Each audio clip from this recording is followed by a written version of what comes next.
Ok, bon, allez, je suis de retour pour une troisième vidéo, donc une partie 3, pour montrer que la Durst RCP 50, machine de tirage professionnel, et pas amateur, c'est quand même un truc qui pèse 60 kilos en tout, où on peut mettre une cinquantaine de litres de produit.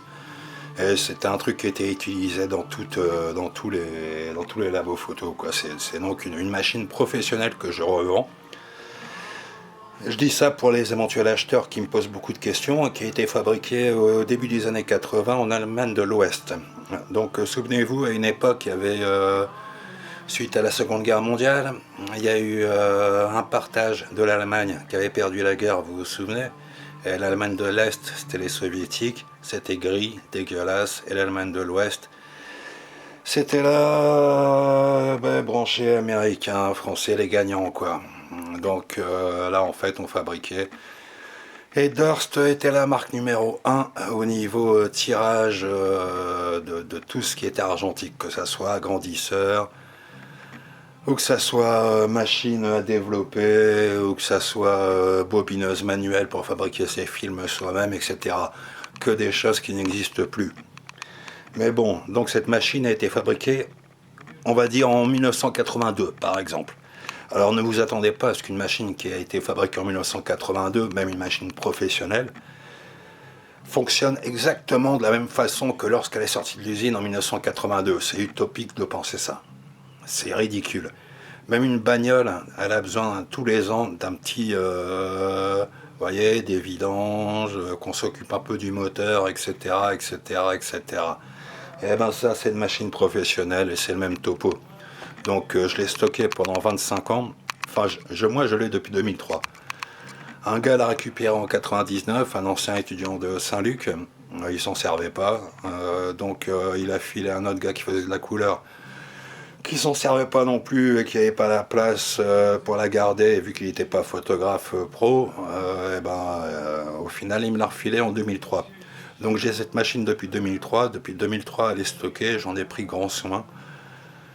Et elle est là, et elle est à la vente, et je vais vous montrer un peu comment ça marche avec de l'eau et tout le bordel. Bon, on va essayer d'être rapide, là, parce que j'ai que 29 minutes et j'ai pas envie de faire une partie 4. Allez. Bon. Allez, je jette la clope. Une goutte de café quand même, parce que ça commence à me saouler cette histoire. Et ouais, c'est vraiment pas cher le prix où je la vends, quoi. Enfin, bref. Allez, c'est parti. Bon, la première chose à faire, c'est de retirer le capot.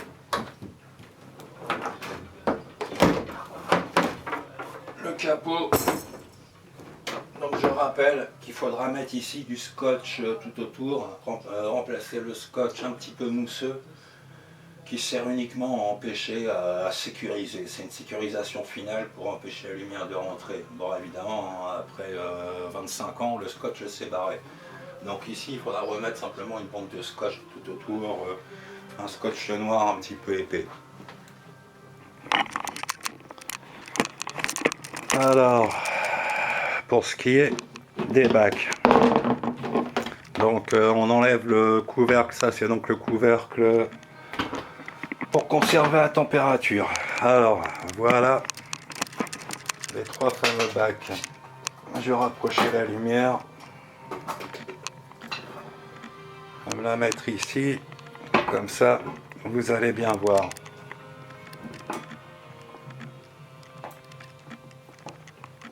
Alors, bon, le remplissage des bacs, il doit toujours se faire en premier par ce bac là, par le fixateur, ensuite le bain d'arrêt, ensuite le révélateur. Bon, on fait rentrer la feuille par là, qui rentre dans le révélateur, après elle va dans le fixateur, après elle va dans le bain d'arrêt et elle sort ici.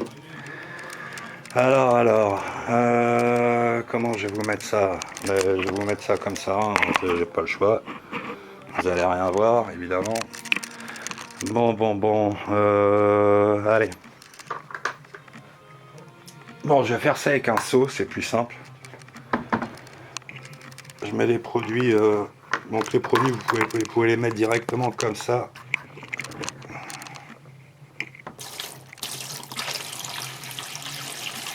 Dans les bacs. Mais c'est déconseillé parce que évidemment ça peut éclabousser le bac sur le côté. Excusez-moi, c'est mon téléphone qui sonne, j'ai un vieux téléphone de 2011 qui sonne, évidemment il sonne jamais, mais là il sonne. Et je ne répondrai pas, j'en ai rien à foutre. Voilà.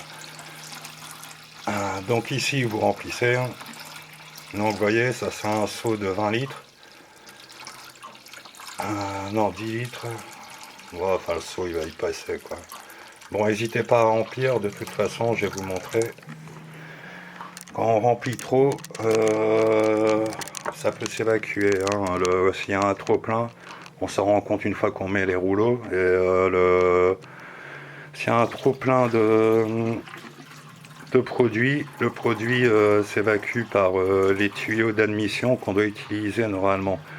Mais les tuyaux d'admission, c'est très très lent pour mettre le produit. Et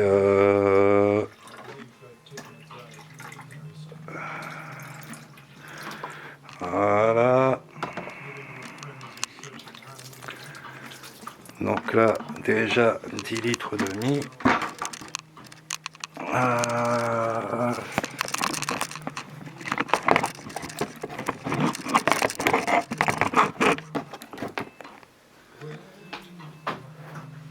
Et ici.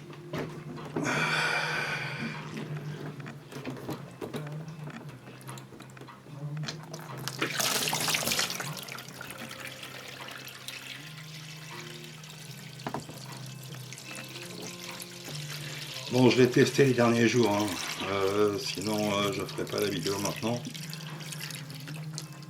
Bon, je voulais pas faire tout ça, c'est pour ça que je la vendais à 200 balles. Parce que ça me faisait chier de faire tout ça, parce que ça prend un temps dingue.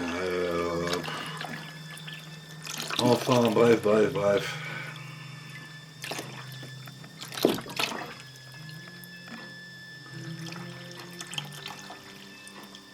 Donc là, vous voyez, rien que dans celui-là, il va y avoir 20 litres qui vont partir, je suis sûr. Ça, c'est le révélateur.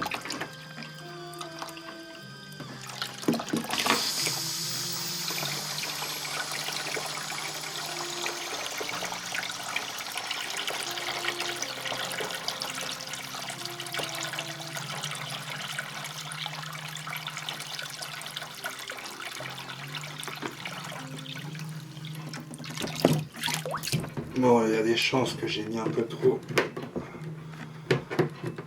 de produits, mais comme je vais vous montrer. Alors les tuyaux d'admission dont je vous parlais, c'est les tuyaux que je vous ai déjà montrés.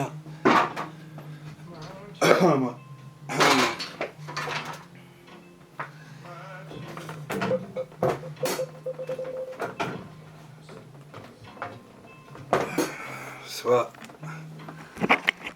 ces trois tuyaux là qui arrivent derrière. Ok. Bon, on peut remplir hein, par ces tuyaux, c'est de l'ordre du possible. Le meilleur truc à faire, voilà, c'est déjà de les mettre dans un seau. Enfin, normalement, mettre chaque tuyau.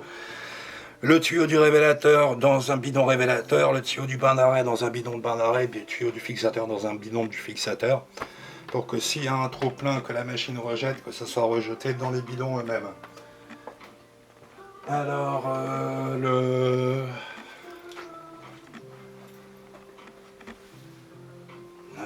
il est ici. Ok. Excusez-moi, je n'ai pas la forme aujourd'hui. Bon, sinon on peut aussi mettre du produit comme ça. Vous voyez, vous mettez un truc là. Vous mettez un entonnoir, vous le fixez sur le tuyau et vous mettez les produits.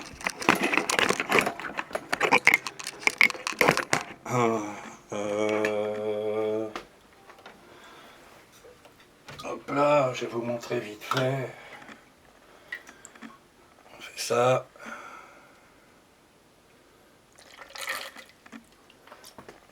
On verse là et vous voyez les produits. Voilà, sont versés par là. Comme je disais, ça prend un temps dingue de faire ça. Donc autant verser directement dans les bacs quand on commence. Après, c'est les tuyaux d'admission, c'est intéressant quand on change le produit en cours de route. Vous voyez qu'il y a déjà les bacs dedans, tout ça, et que on a besoin de changer le révélateur, qui souvent doit être changé minimum pour les puristes toutes les 3 heures. Et pour les gars comme moi qui considèrent que le révélateur, parce que bon, le révélateur on peut jouer sur le temps, etc. quand il vieillit, donc on peut l'utiliser 5 heures, moi je considère le révélateur. 5 heures, ah mon Dieu, mais il est fou, c'est pas un vrai photographe. Eh si, je suis un vrai photographe. Bref. Bon, alors ici.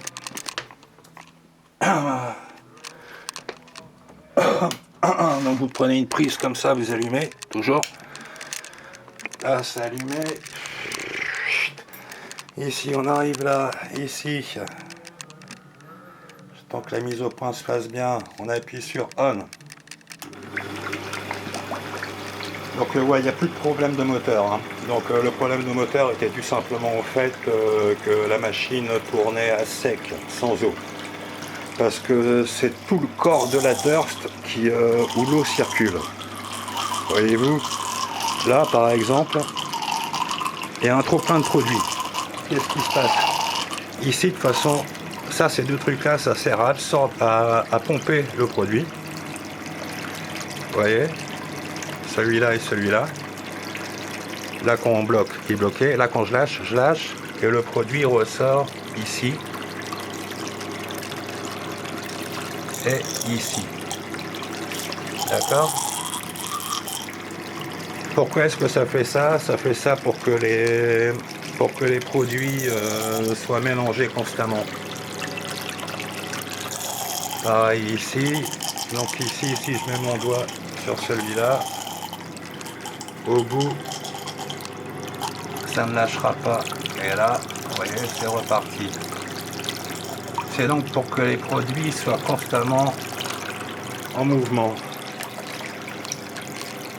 Que c'est jamais bon de laisser la chimie dans les bacs statiques. Surtout pour la couleur. Pareil pour ici. Le truc pour pomper. Là ça se coupe. Là je lâche. Et c'est reparti. Donc comme vous pouvez voir,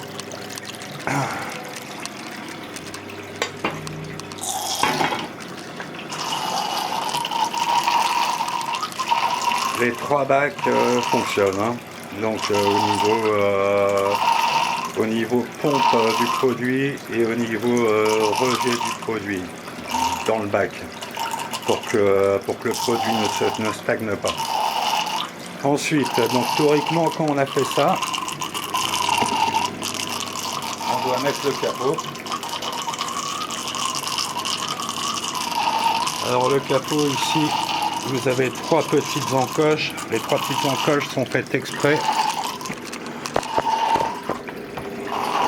Donc les 3 petites encoches sont faites exprès pour mettre ici autour des poulies qui vont faire tourner les tringles. C'est du langage un peu professionnel, hein, mais c'est comme ça. Donc une fois qu'on a mis ça, à quoi ça sert? Ça sert en fait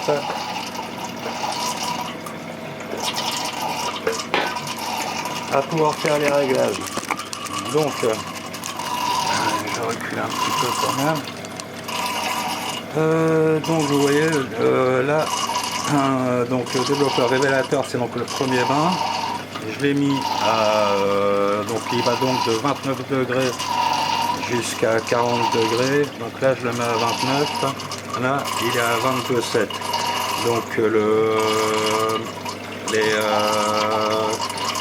Donc les trucs de chauffage vont faire monter le produit jusqu'à ce qu'il arrive à 29 degrés.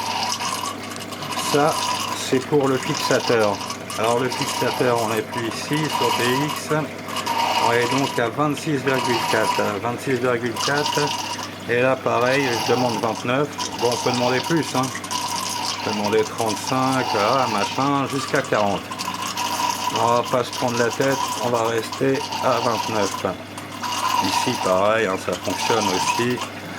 On va pas se prendre la tête, on reste à 25, à 29. Donc 29 degrés.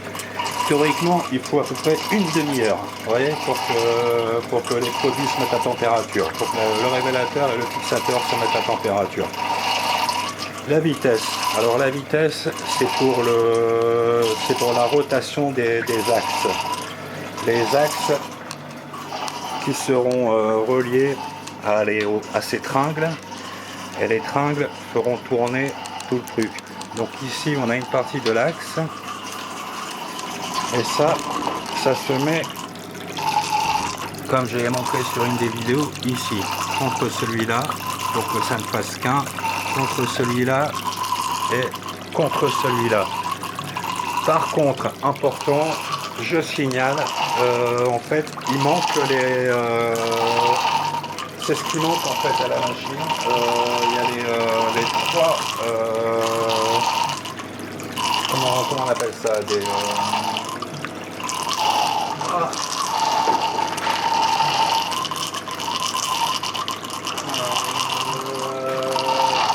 les trois,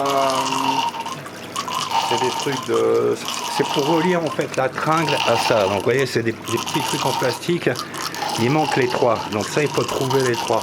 C'est le seul truc qui manque. Je vais vous trouver le terme exact.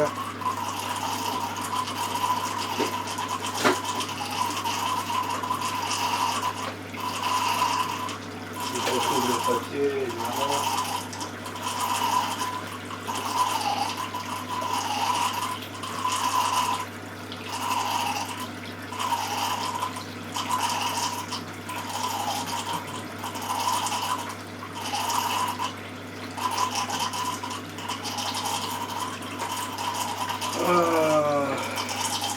Donc on appelle ça les manchons d'accouplement.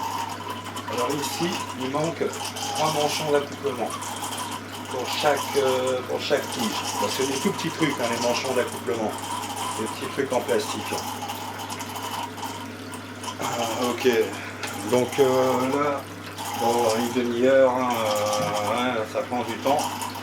Mais on peut déjà voir. Le révélateur est à 23 degrés, le fixateur est à 29 degrés 1. Le fixateur, je signale aussi, il a tendance à monter en température, c'est-à-dire à donner une température un peu plus élevée que celle qui est voulue. Donc ça, comme je le disais, il faudra faire réviser la machine par quelqu'un qui bossait chez Durst, qui sera régler tout ça, mettre tout ça... impeccable quoi. Ok, donc la rapidité, c'est la rapidité des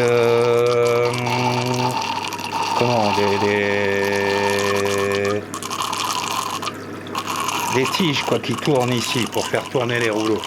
Donc pour que vous compreniez, je vais déjà arrêter. Donc vous allez voir quand j'arrête, il n'y a pas de bruit spécial, hein. Tout va bien.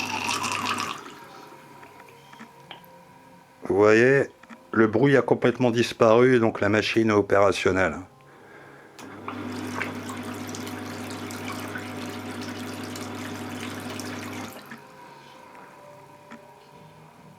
Ok.